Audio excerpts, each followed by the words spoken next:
नमस्कार, जय Hind, good morning. हम लोग डिस्कस कर रहे हैं literary theory and literary criticism के most important works and writer pair. ये इस सीरीज़ का पांचवा और आखिरी वीडियो है। हम लोग इसको लिटरेरी थियरी और लिटरेरी क्रिटिसिज्म से रिलेटेड जो वर्क्स हैं और उनके राइटर्स हैं उनका एक पेयर पेयर में हम लोग उसको स्टडी कर रहे हैं, यानी कि पूरी एक लिस्ट बना रहे हैं। और ये लिस्ट लगभग कुछ 75 वर्क्स की एक पूरी लिस्ट है। और ये वो 75 वर्क्स हैं जो आपके लिए मोस्ट इम्पॉर्टेंट हैं। इनके विषय में आपको तो पता होना ही चाहिए, स्पेशली इनका जो पब्लिकेशन ईयर है, इनका जो राइटर का नाम है। ये पेयर आपसे अक्सर पूछा जाता है, इसलिए हमने इसको आपको अलग से कराया है। ये आज का आखिरी पेयर है, यानी कि आखिरी वीडियो है। इसमें आपको लगभग 75 वर्क्स कंप्लीट हो जाएंगे और इसी के साथ आपका ये एक टॉपिक कंप्लीट हो जाएगा।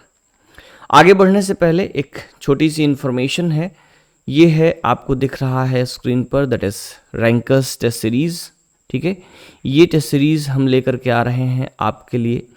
ये टेस्ट सीरीज़ 50 टेस्ट्स की एक सीरीज़ होगी जो आपको आपके एग्जामिनेशन में हेल्प करने वाली है, आपके एग्जामिनेशन के लिए बहुत ही महत्वपूर्ण होने वाली है। रैंकर्स टेस्ट सीरीज़ जो है आपके यूजीसी नेट जेआरएफ दिसंबर 2023 एग्जामिनेशन से 50 डेज़ पहले, यानी कि 6 दिसंबर की जो आपकी तारीख आई है उससे लगभग 50 दिन पहले 15 अक्टूबर से हम स्टार्ट कर रहे हैं। ठीक है, 15 अक्टूबर से हम स्टार्ट करेंगे इसको। और आपके लिए ये टेस्ट सीरीज़ हम लेकर के आए हुए हैं जो कि आप एक्सेस कर पाएंगे हमारी वेबसाइट www.englishyogi.in। ये वेबसाइट आप गूगल पर सर्च करेंगे, अपने ब्राउज़र पर सर्च करेंगे और आपको ये वेबसाइट मिल जाएगी। आप वहाँ लॉगिन करिएगा। ठीक है, हमारा मास्टर स्ट्रोक बैच जो है वो भी वहाँ पर अवेलेबल है, जहाँ आप उसको बेटर वे में एक्सेस कर पाएंगे, पीडीएफ नोट्स भी पा सकेंगे। तमाम चीज़ें उसमें आपको एक साथ मिल जाएंगी। साथ ही साथ वहीं पर उसी वेबसाइट पर आपको ये रैंकर्स टेस्ट सीरीज़ मिलने वाली है, जिसमें 50 टेस्ट होंगे आपके एग्जामिनेशन से पहले। और उन 50 टेस्ट का एक डिटेल्ड डिस्कशन और एनालिसिस सॉल्यूशन हम लोग शाम को वीडियो में करेंगे, यानी कि मॉर्निंग में आप टेस्ट देंगे, शाम को उसका सॉल्यूशन आपको डिटेल में मिल जाएगा।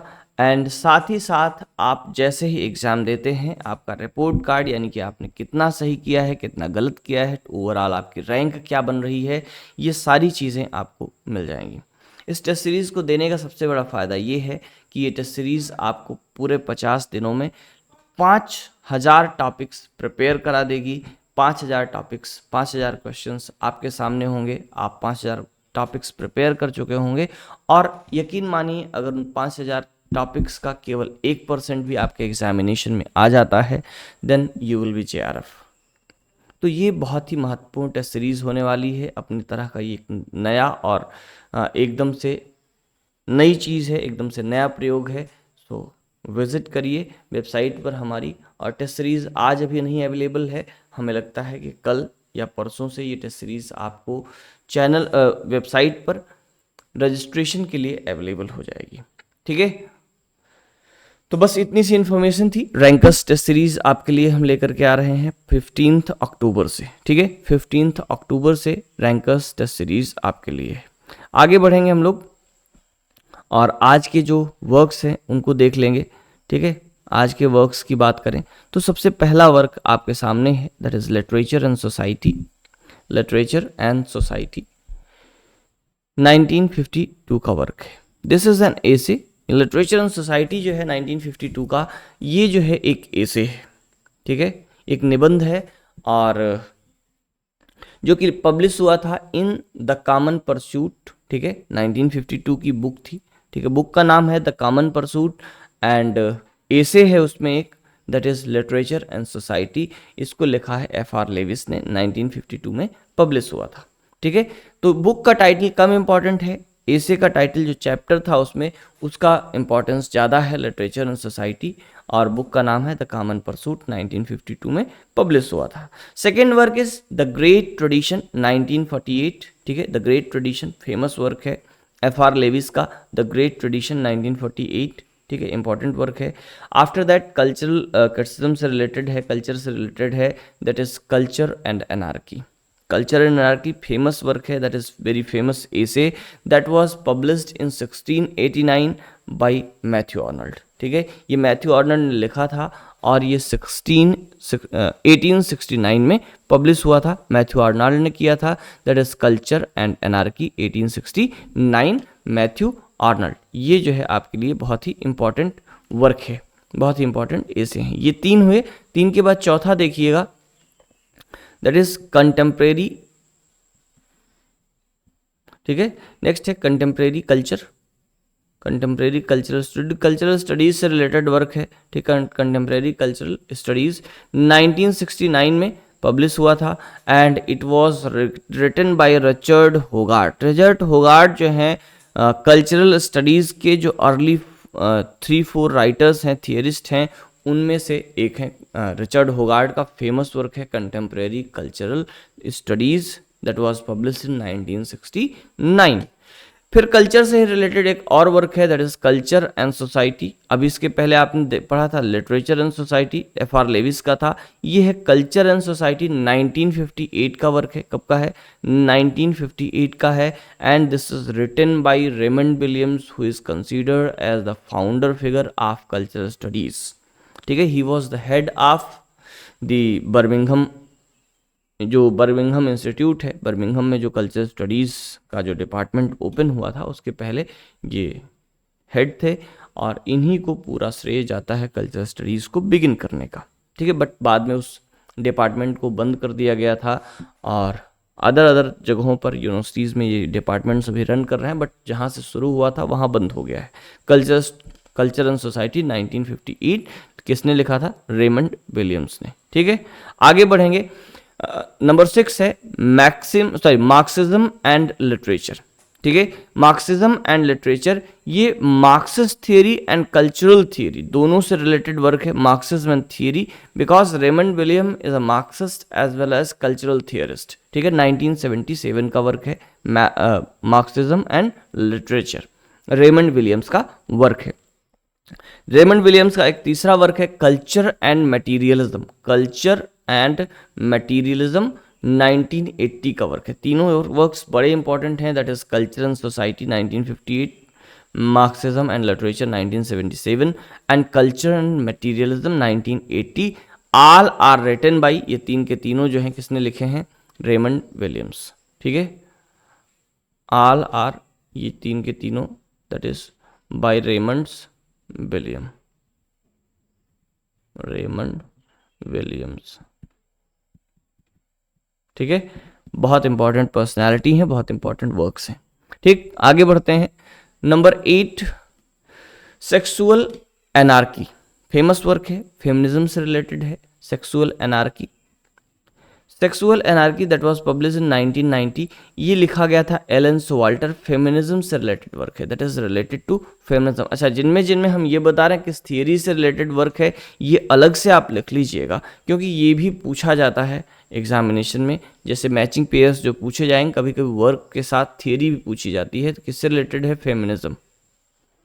ठीक है, फेमिनिज्म से रिलेटेड वर्क है, एलन सोवाल्टर ने लिखा है।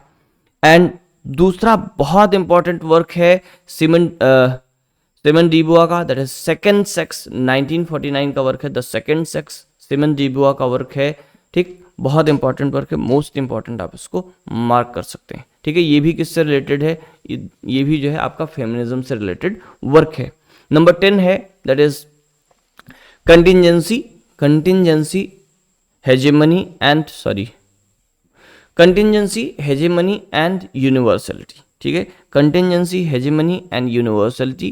ठीक है, ईयर 2000 का वर्क है and it is written by Judith Butler. ये भी बहुत ही इंपॉर्टेंट वर्क है, कंटिंजेंसी, हेजेमनी एंड यूनिवर्सलिटी। ठीक है, ये ईयर 2000 का वर्क है, 2000 का वर्क है, that is bye Judith Buttler.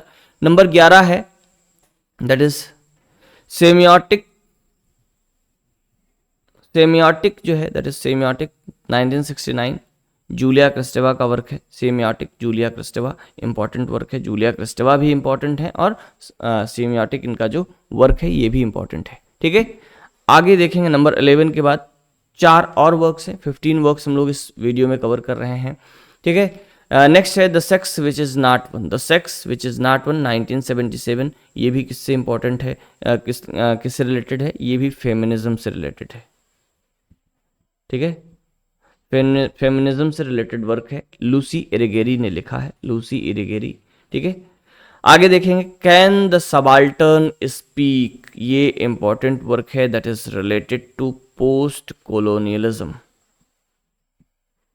Post colonial theory and fourth world literature या थर्ड वर्ड लिटरेचर में भी इसको इंक्लूड किया जाता है, दलित लिटरेचर में भी इसको इंक्लूड किया जाता है। It was published in the year 2008 and written by Gayatri Chakravorty Spivak. Gayatri Chakravorty Indian मूल की फ्रेंच राइटर हैं, ठीक है, इंग्लिश में भी लिखती हैं। That is she had published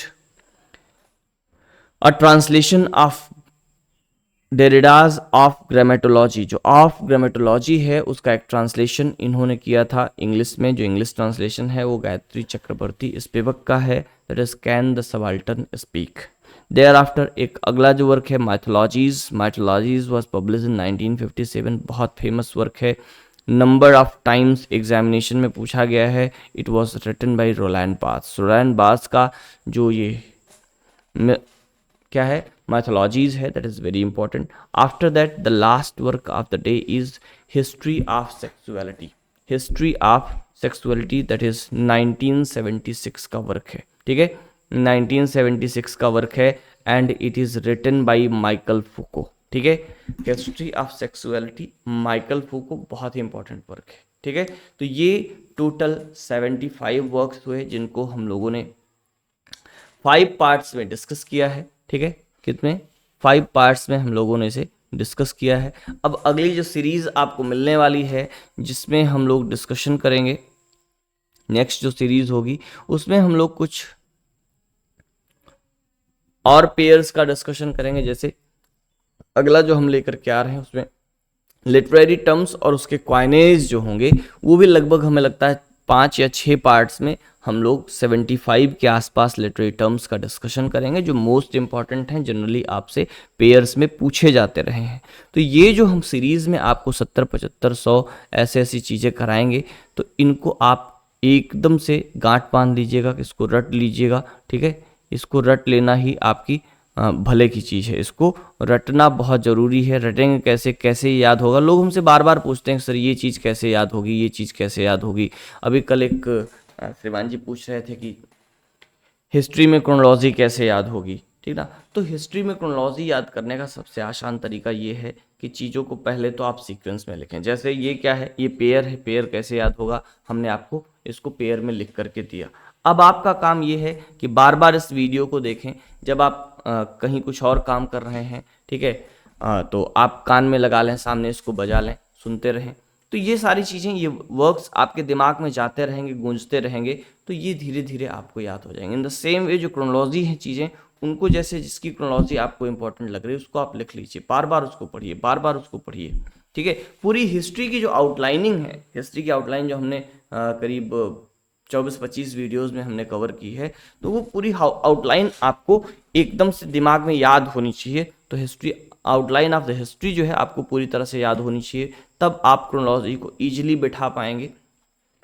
और सबसे बेहतर तरीका ये है कि बार बार जितना ज़्यादा उस क्रोनोलॉजी को पढ़ेंगे, चीज़ों को सीक्वेंशियल फॉर्म में पढ़ेंगे, एक दूसरे से कोरिलेट करके पढ़ेंगे, उतना ही आसानी से याद होगा।